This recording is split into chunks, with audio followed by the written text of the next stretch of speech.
Flavia Silva, the legatus, takes his bullhorn and he yells up here, guys, come on, surrender. You don't have a chance. You're going to die up over here in the middle of nowhere. Let's settle this over a cup of cappuccino and be done with it. And Elazar Ben Yair stands up over here and he takes his bullhorn and he yells back at Flavia Silva and he laughs his head off. And he says to him, we have water my experts say will last us for 5.5 years. You're not going to last the summer. Okay? And that answers everything. The rebels have a water supply. The water supply of the Romans is over there in that green patch at Engedi. The Romans would have donkeys going back and forth all day long bringing water. But they have 15,000 people here. Okay? The soldiers, the support soldiers, the slaves. They can survive in the winter on the water supply. They can't survive the summer. In the summer, the water consumption is ×4, even ×5. Otherwise, you die. And so, the siege starts in the fall of 72, according to Josephus, and it ends in April on the eve of Passover of 73. So the siege didn't last more than 6 and 7 or 7 months. They came here before the winter, and they needed to end it before the summer. The siege wasn't working. The rebels weren't surrendering. And when the rebels weren't surrendering, Flavia Silva had to end it. Otherwise, he has to go back to Rome and explain to the Roman emperor how is it that he cannot take down 960 family people on top of the hill in the middle of nowhere. And so when they realized that the siege isn't working, that's when they start building the ramp and the siege tower and the battering ram and everything that goes into bashing into Masada and taking Masada by storm. Now a question arises as to we're moving. Let's go. No, couple. Let's move on and let this other group use this model. Let's go. Let's go, Junior. Go there. There's a light show here on Masada. Guys.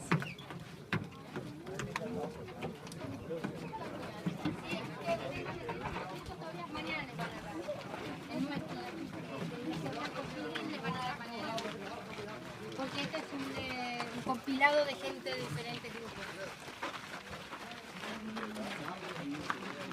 Wow! Yeah, we made it! Oh, yes. We try hard, but we did it.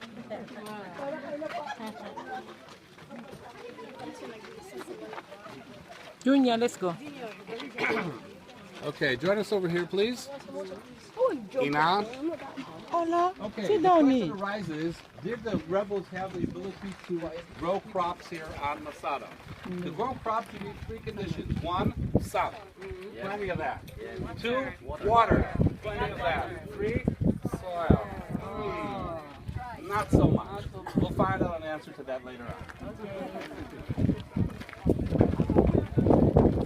Let's go. Good for the program. I know where they get the choice. Get what first? From Jerusalem.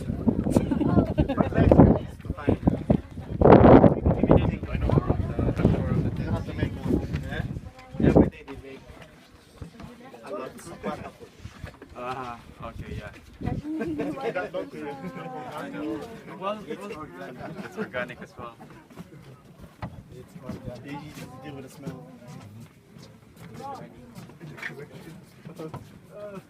They use standard shovels. Hey. He's a typical boy, mommy. No, very, very hard to manage. Don't worry, he'll grow up. It's really hard. It's really hard. He's going to be 10. He's going to be 10 soon. Is he going to 10 in June. Let's go there. This has to change. Me? You go, let's go inside. I could fry an egg It's here. in the gym. That's not it. Ay, wala mo. Ikaw, Vita Joy. Sexy na Vita Joy.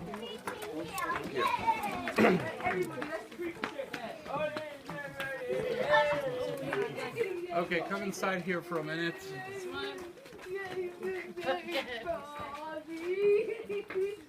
Thank you.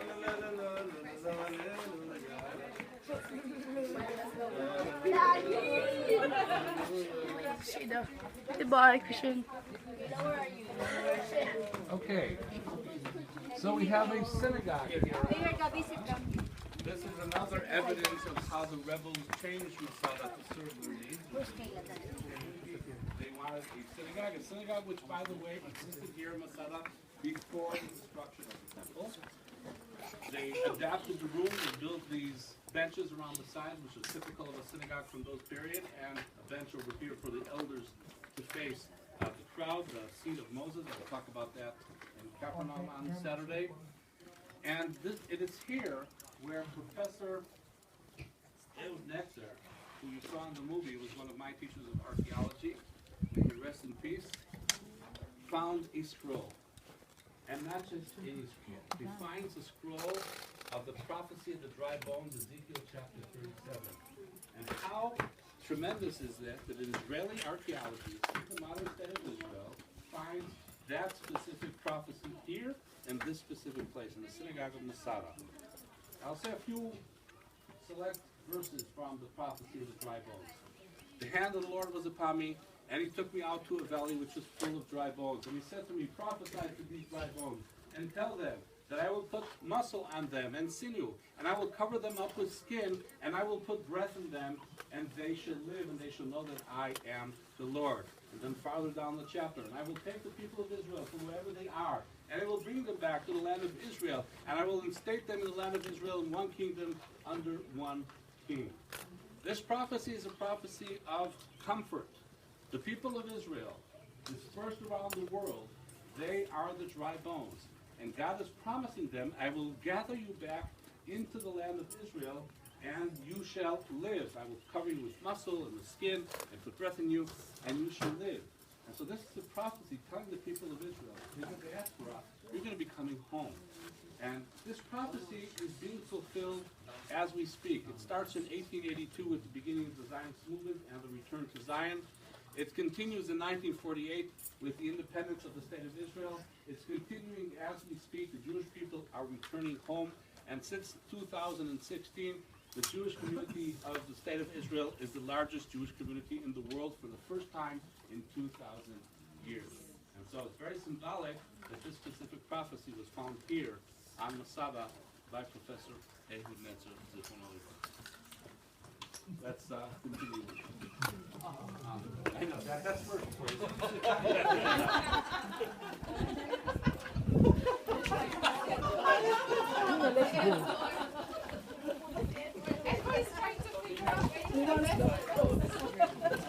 Marjorie, capture that 5 more minutes, right?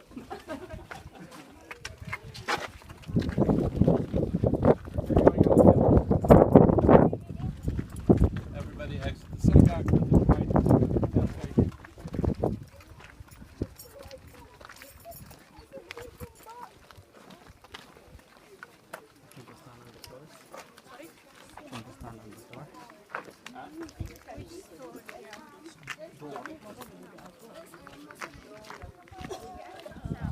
That way. Bridget, she's down. She didn't come up? No. Because he got the operation in his leg before. Yeah, let's where's your husband?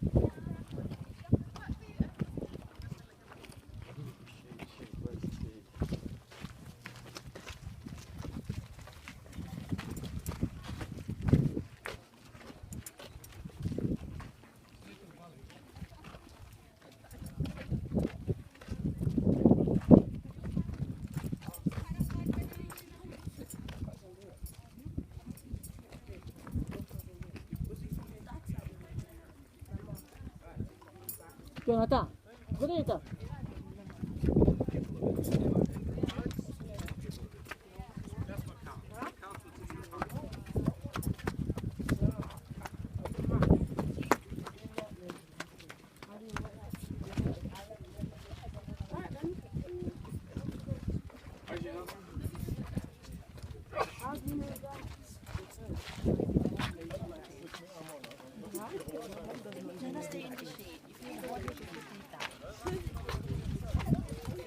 Si Anthony.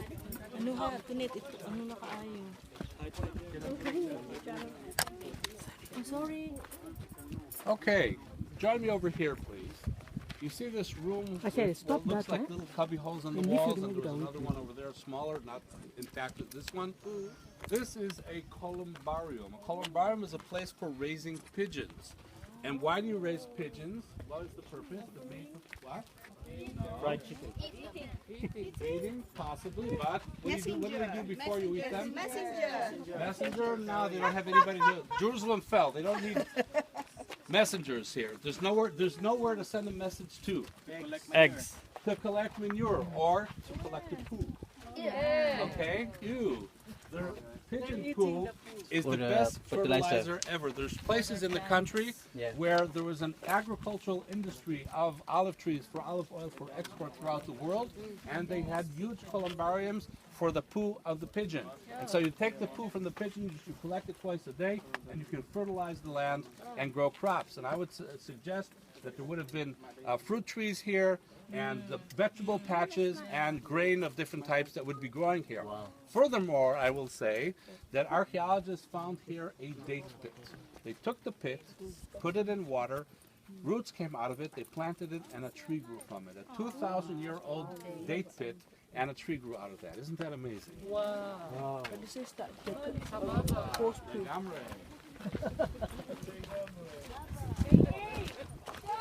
Okay, the crescendo. We're coming to the last stop. Here we're just a little bit longer.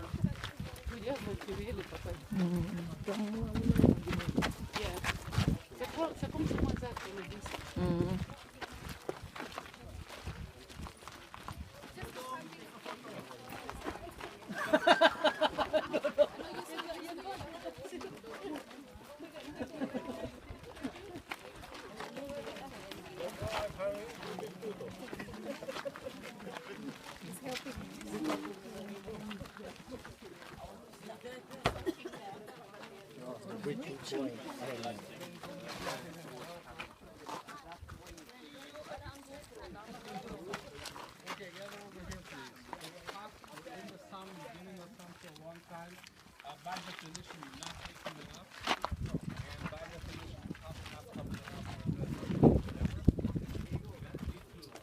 Finish the story here and head to the cable car. Okay? Here we are at the bridge.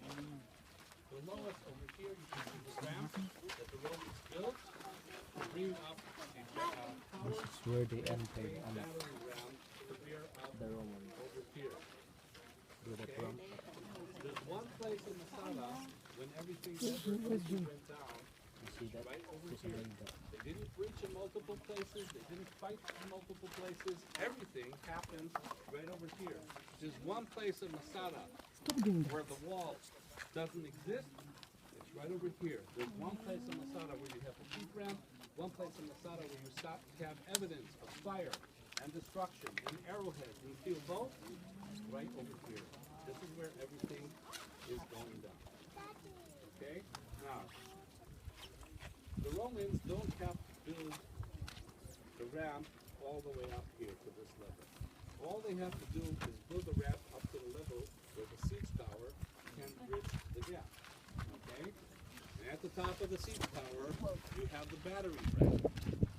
And so, the tower is brought up the ramp and put at the proper angle, and the battering ram is starting to bash at the wall. Bang, bang, bang. The defenders here are shooting arrows with flames at the battering ram and at the tower to try to burn it down, and the Romans are putting out the flames as they go on.